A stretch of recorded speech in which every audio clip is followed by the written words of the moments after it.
The fact that Moore is just turned into a city that everyone loves to be in and wants to come to. We want to do things that will improve the quality of life in the city of Moore. This month on Inside Moore, we'll get to know our city council members, David Roberts and Robert Kraus, representing Ward 1 of the city.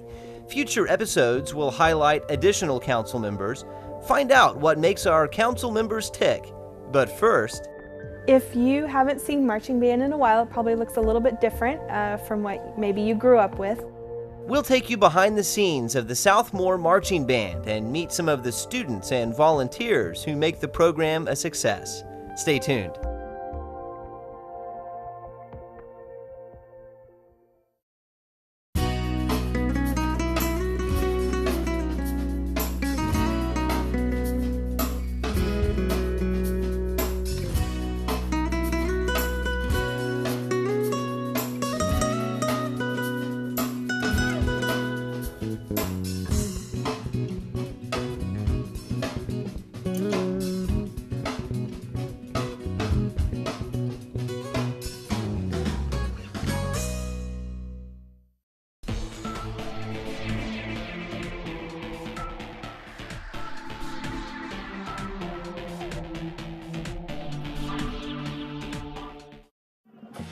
Since the 7th grade, Alexis Ohm has been hooked on performing in the band.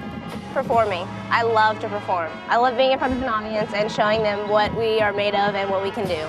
Thomas Tran also discovered band in the 7th grade, now playing the flute in South Moore's band. When you go out there, then you perform your marching show, and then after you march off the field and you perform the show of your life, the feeling you get is just amazing. It's the thrill of performing and it's the adrenaline rush. It's just everything combined together is absolutely amazing. Every morning at 7 a.m. you'll find Alexis, Thomas, and all the other members of South Moore's band here in South Moore High School's back lot. They practice until about 9 a.m., then go to class, then often come back for evening rehearsals, then performances at Thursday or Friday night football games, then show competitions most Saturdays. This time of the year can be pretty intense time-wise. We're lucky to have really good students, and they really enjoy this time of the year. It's not a pain on them to put in that kind of time. I firmly believe that kids are going to fill their time with something, and band's one of the best things that they can fill their time with. Since I started, I practiced my butt off every single day. At most practices and performances, you'll also find Aiden Street. An employee of the Moore Public Library, Aiden gives of her time in the mornings, evening, and often weekends to help band members perfect their craft, and she's done this for the past 10 years. You know, I was really fortunate. When I was in high school, I had an amazing color guard director and a really great band director who really influenced a lot of the choices I made that led me to where I am now. They come out of the community then, having a passion for that activity when they did it, and then they come in and impart their love and passion for that for our students. And I think that's the neatest thing. They love this, and because they do, our students do, and our students are able to see that these people, that this is important enough for them to sacrifice their time. They're certainly not getting paid. That's my biggest joy, is teaching the students and then letting them go out and perform and seeing them get so excited and so happy, or seeing them crying with emotion or something. You know, you're getting to impart that knowledge to them, and then you get that back in return. So I think that's probably why I do it.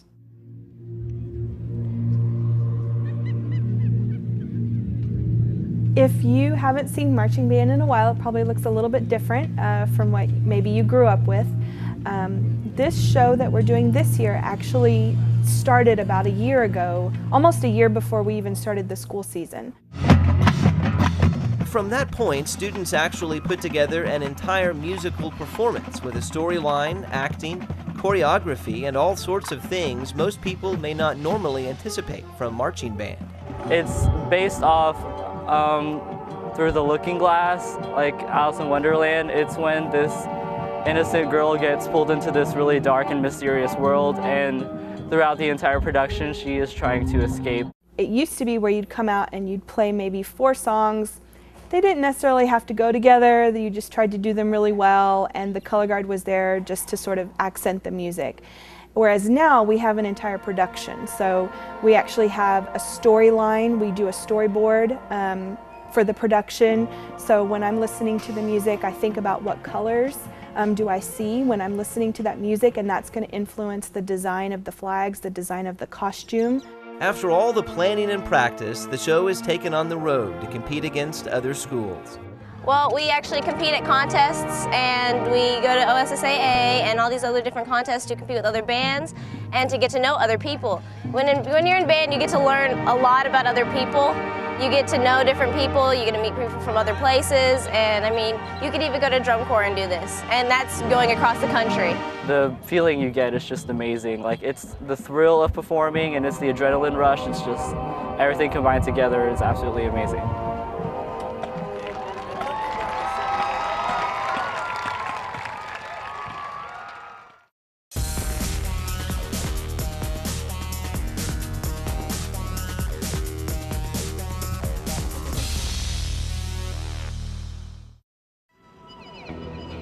Southwest 6th, 7th, 8th, 9th, 10th, and Kings Manor, nearly the entire neighborhood behind the Moore Warren Theater, is in the midst of a road transformation. Thanks to a half-cent sales tax passed by voters in November of 2010, these roads and many others across the city are being redone. 80% of the funds generated from the tax are slated for neighborhood road improvements. And I did call to verify that that's where my money went, was to the repairs that are being done on my streets. I am actually excited that the roads are being repaired in my neighborhood, despite the moving around trucks and getting tar on my car, because there will no longer be potholes in the rain or the snow. My tires won't disappear in the road. Numerous other neighborhoods are slated for new roads in the coming months. Make sure to watch Inside Moore regularly for updates on neighborhood road improvements and other municipal construction projects taking place in the city of Moore.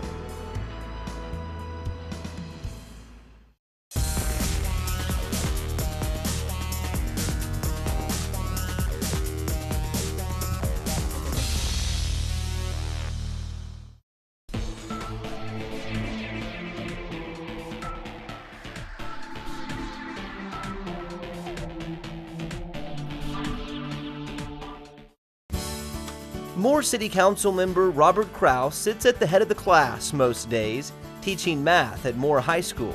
It's a profession both of his parents held, ultimately leading him to carry on the tradition.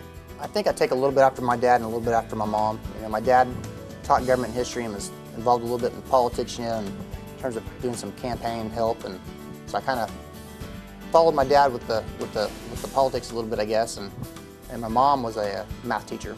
You know, so I think I kind of just fell, you know, under her wing a little bit, I guess, and kind of went that direction, and came naturally into teaching math. And then Kraus has his own direction, wrestling. Despite a wrestling injury as a kid that left him partially paralyzed, Kraus has dedicated himself to the sport, serving as head wrestling coach for Central Junior High and assistant coach for Moore High School. Just absolutely love it. I mean, it's a wonderful sport. The kids are great. You know, you get a chance to watch kids, you know, from the 5th, 6th, 7th grade all up to their senior year. So I get a chance to really bond with those kids and just watch them grow. Kraus also has a sports history of his own, having played on the U.S. wheelchair rugby team, where he traveled the world for a period of time, representing the United States in the sport.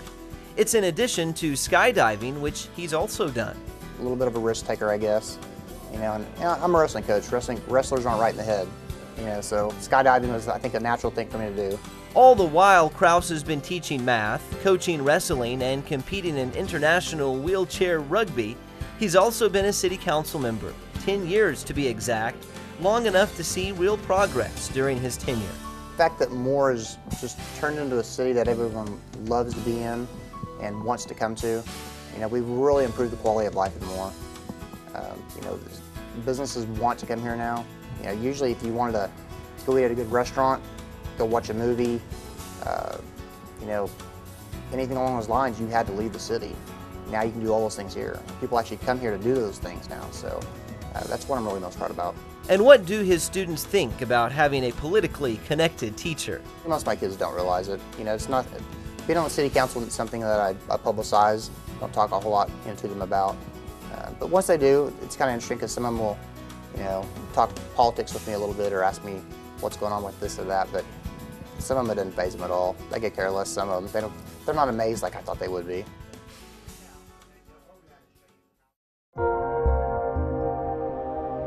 The City of Moore is governed by a council-manager form of government. The City Council consists of the mayor, who is elected at large, and 6 council members, who are elected from 3 wards or districts of the city. Council members also make up the Public Works Authority, the Risk Management Board, and the Economic Development Authority. Each council member serves a 4-year term.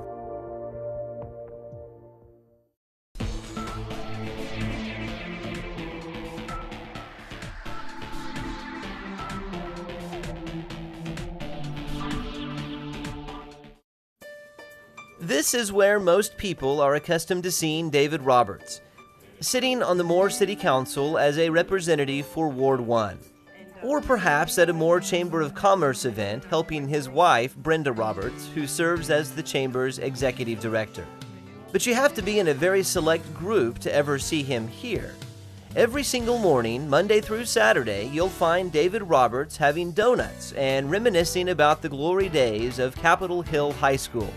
Amazingly, he's maintained this tradition for the past 40 years. He and the remaining members of his classmates from Capitol Hill.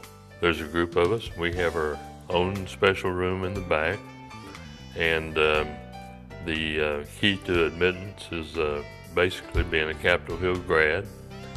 And we have memorabilia back there about the glory days of Capitol Hill, which was in the 40s and the 50s primarily.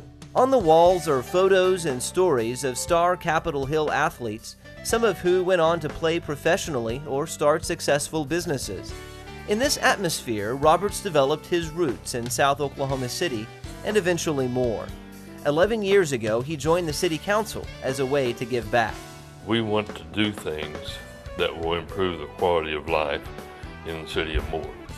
And whether that's relates to economic development or whether that's in the development of new parks or the repair and paving of streets, and all of those things I think come together to make a better quality of life in Moore.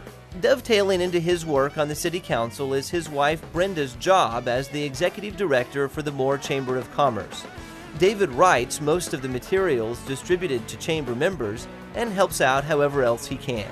For the most part, I try to stay out of her way, and I do that by being at the golf course, and I call that my office, so when I tell her I'm going to the office, she knows exactly where I'm headed. Roberts is taking full advantage of his retirement to enjoy life and help create a community that allows others to do the same. I feel like that I was elected to use my best judgment to make the very best decision I can for the people of Moore. So I hope that that is my legacy,